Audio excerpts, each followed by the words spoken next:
Olá pessoal, meu nome é Tairo, eu sou um dos monitores de Química Geral da SCT e eu falarei hoje com vocês sobre distribuição eletrônica. E primeiro eu gostaria de fazer uma introduçãozinha à mecânica quântica para vocês entenderem de onde vem justamente a distribuição eletrônica, certo? A mecânica quântica ela mudou a perspectiva da visão dos cientistas sobre a natureza, já que ela não descrevia os fenômenos através de uma continuidade, mas sim através de pequenos pacotes que faziam, como por exemplo essa analogia da escada. A energia ela não pode variar entre qualquer valor, mas sim ela toma para si alguns valores determinados a partir de pequenos pacotes. E é justamente esse tema de discretização que é tão importante na mecânica quântica. Outro aspecto muito importante é a impossibilidade de determinar a posição e o momento. É exatamente isso que faz o uso de tantos mecanismos e da própria distribuição eletrônica. Esse é o princípio da incerteza de Heisenberg, certo? Heisenberg ele foi um dos caras geniais que contribuiu muito ao ramo da mecânica quântica. E esse princípio da incerteza ele pode ser usado para descrever os elétrons a partir da probabilidade de encontrá-los. Essa probabilidade é dada a partir do quadrado da função de onda. E a função de onda ela descreve exatamente o elétron naquela configuração que ele se encontra. Então, ao pegar o quadrado dessa função de onda, nós temos a probabilidade de encontrá-lo naquele espaço. E tudo isso se justifica a partir do uso dos orbitais. Os orbitais são como se fossem nuvens eletrônicas e dentro dessas nuvens eletrônicas, elas são na verdade probabilidades. Então, qual a probabilidade de você encontrar um elétron bem perto do átomo ou muito longe? E tudo isso se dá a partir do uso da probabilidade estatística através desses orbitais. Por isso que é muito importante saber esses orbitais. Então, nós temos uma motivação. A nossa motivação é encontrar a distribuição dos elétrons ao redor do núcleo e vemos que ela não pode ser realizada da forma clássica, ou seja, os elétrons eles não estão orbitando aquelas órbitas perfeitas como se fossem um sistema solar, mas sim umas nuvens bizarras, umas nuvens eletrônicas. E para caracterizar cada orbital, nós vamos necessitar dos números quânticos. Os números quânticos, eles nos dizem exatamente qual o orbital em si o elétron se encontra. Nós temos o número quântico n, que é o principal, ele nos informa o tamanho do orbital, como também a energia que aquele orbital possui. Por exemplo, vamos ver que, por exemplo, o 1s1, o orbital 1s, sem colocar nenhum elétron nele, o orbital 1s, ele tem energia bem menor que o orbital 5s. Isso se torna claro, além do que o orbital 5s é muito maior do que o 1s. Temos também o número quântico L, que é o azimutal ou secundário. Ele nos diz justamente a forma que aquele orbital possui. E ele é muito importante, como nós vamos ver depois.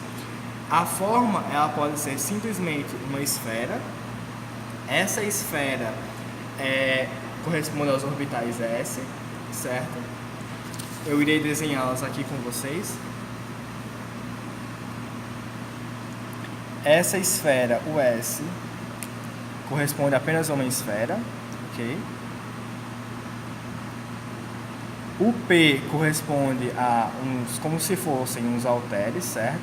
Então, o orbital P, ele seria dessa forma, ok?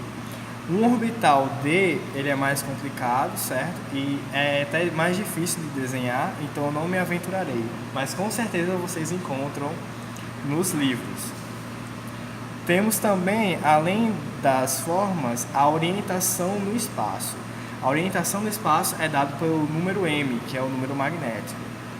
Temos também outro número que é muito importante, que é o spin, que é denominado pela letra S, que é a reação que aquele elétron vai possuir em relação a um campo magnético externo. E temos aqui uma pequena tabelinha, certo? O S vai corresponder ao número 0, o P corresponde a 1, o D a 2 e o F a 3. E se continuássemos, o G seria 4 e assim por diante.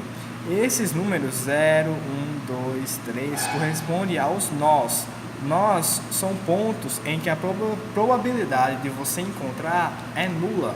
Como, por exemplo, o orbital S, como ele é simétrico, esférico, ele não apresenta nenhum nó. E mais o orbital P, ele apresenta esse nó aqui. Tudo bem? Então, esse número é referente à quantidade de nós que o próprio orbital tem. E é importante dizer que essas letras, elas podem assumir valores diferentes, certo? O N, ele pode assumir qualquer valor. Ele pode assumir 1, 2, o 3, o 4 e assim por diante. Mas o L vai ser condicionado ao seu valor do N. O L, ele sempre vai ir de 0 até o valor N menos 1. Por exemplo, se eu tenho um N igual a 2, o meu L vai ir de 0 e 1. O meu M, que é o magnético, ele também depende desse L. Às vezes ele é chamado, por exemplo, de ML, para indicar essa dependência. Então, o M ele vai de menos L até L. E já o spin, que é denominado pela letra S, também pode vir, caso dependendo da bibliografia que você use, como MS. Ok? Então, ele pode assumir apenas dois valores, mais meio e menos meio. E vamos ver algo muito importante, que é o princípio da exclusão de Pauli. O princípio da exclusão de Pauli é justamente um dos princípios fundamentais que mantém a matéria coesa, que diz que dois elétrons em um átomo não podem ter o mesmo conjunto de 4 números quânticos. Ou seja, cada elétron vai ter o seu conjunto desses 4 elementos quânticos e eles não podem ser iguais entre si.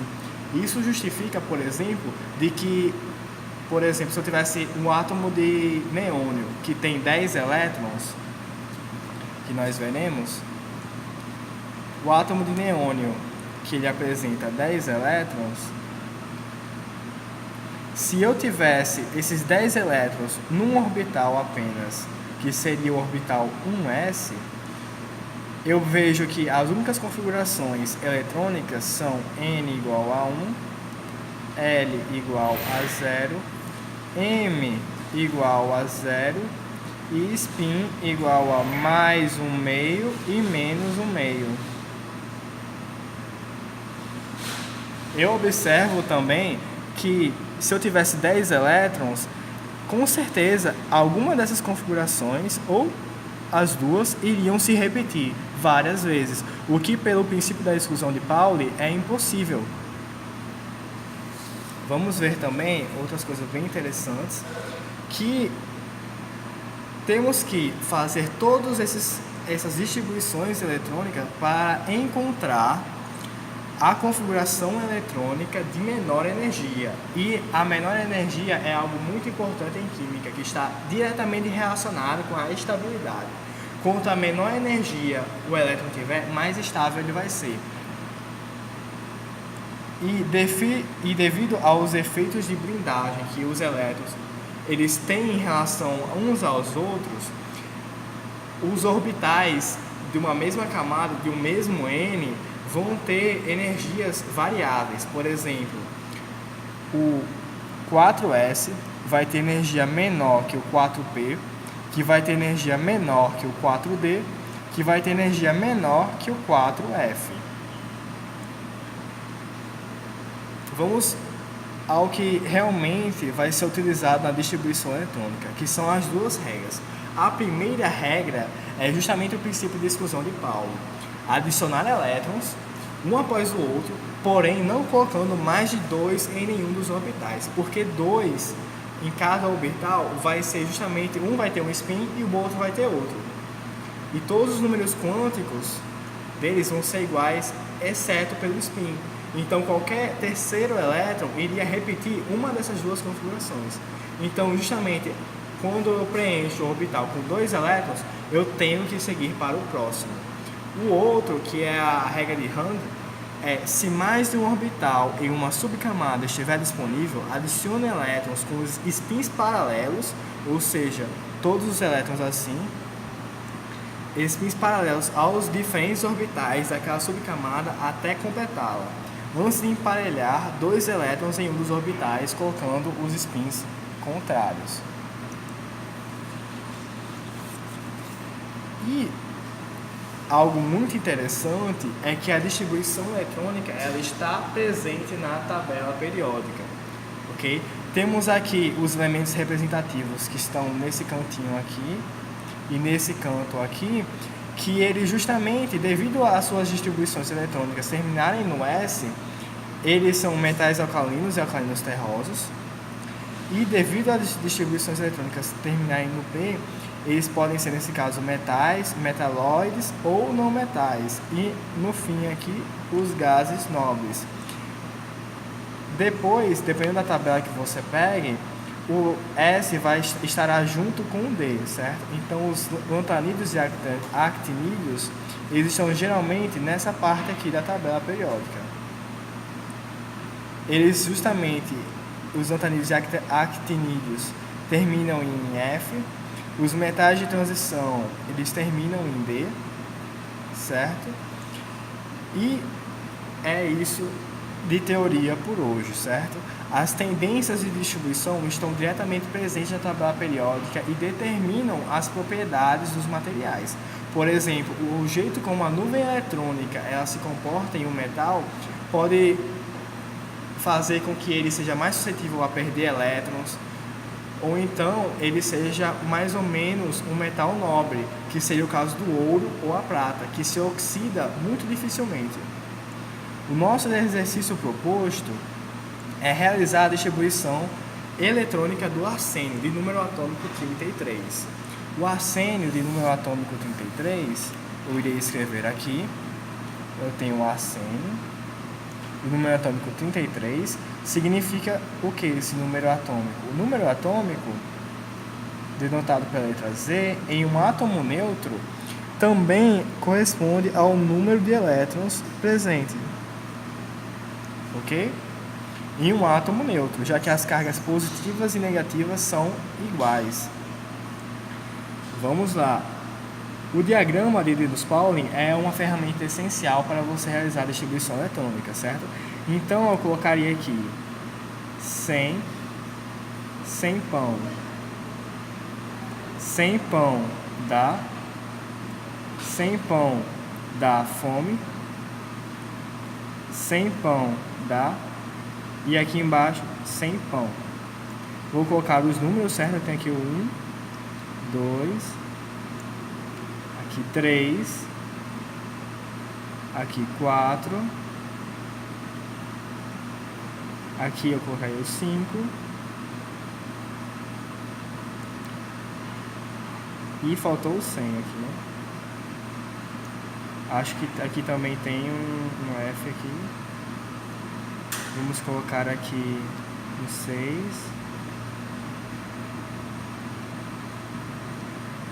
E aqui também um P. O S, ele sempre tem 2 elétrons, ok? Porque ele apresenta apenas um orbital. O P, ele vai ter 6 elétrons. Então, colocaremos aqui os 6. O D terá 10. E o F terá 14. Okay? Vamos lá. Eu tenho o número atômico 33, significa esses elétrons. Mas algo muito mais importante é saber como essa tabela periódica deve ser seguida. Perdão, esse diagrama de Linus-Pauling deve ser seguido, certo? E a grande sacada é que devemos percorrer as diagonais dele. Essas diagonais.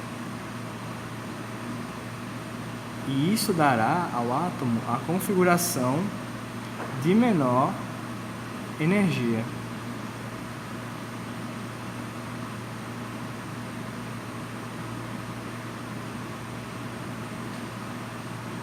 Então vamos lá.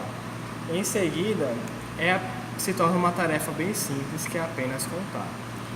Se eu tenho 33 elétrons, então eu preciso que a soma desses números que estão aqui, conforme eu vou seguindo essas linhas, o próprio diagrama em si tem que somar 33. Então vamos lá. Eu tenho um S2, 2S2, 2P6. Isso totaliza 10 elétrons. Vamos continuar, certo? 2P6, 3S2. Depois de 3S2, temos 3P6 e 4S2, totalizando de novo 10 elétrons.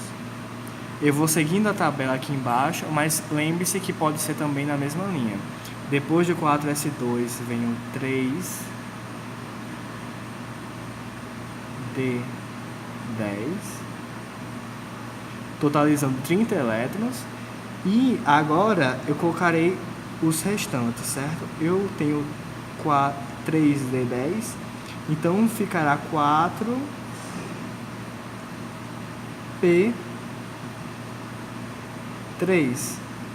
Tranquilo? Somando 10 mais 10 com 10 mais 3 aqui em cima, eu tenho 33 elétrons. Entretanto, é necessário saber justamente aonde esse elétron se encontra, certo? Como é essa camada aqui, esse subnível P, 4P, está. Eu tenho, por exemplo, vou colocar aqui. Esse será o subnível 4P, certo? Os números, vamos realizar os números. Se é o número P, ele está ligado ao número 1, certo? Ou seja, o número magnético, ele vai de menos L até L. Se L é 1, porque é P, ele vai de menos 1 até 1. Ou seja, ele vai de menos 1, o M, que é o número magnético, vai de menos 1, 0 e mais 1. O mais é muito importante, sempre coloque. Vamos lá. E para colocar os elétrons, vamos seguir a regra de Hund. Primeiro vamos colocar spins paralelos, certo? Todos para cima. Primeiro e o segundo e o terceiro, certo? Entretanto, se nós fôssemos além da tabela periódica, se nós precisássemos completá-la, tivéssemos, por exemplo, o P5, eu teria que adicionar elétrons dessa maneira aqui, certo? Completando essas camadas. E essa configuração específica de colocar primeiro para cima e depois para baixo se reflete na configuração de menor energia, porque das inúmeras formas possíveis, essa é a única forma que dá a menor energia. Ok, pessoal?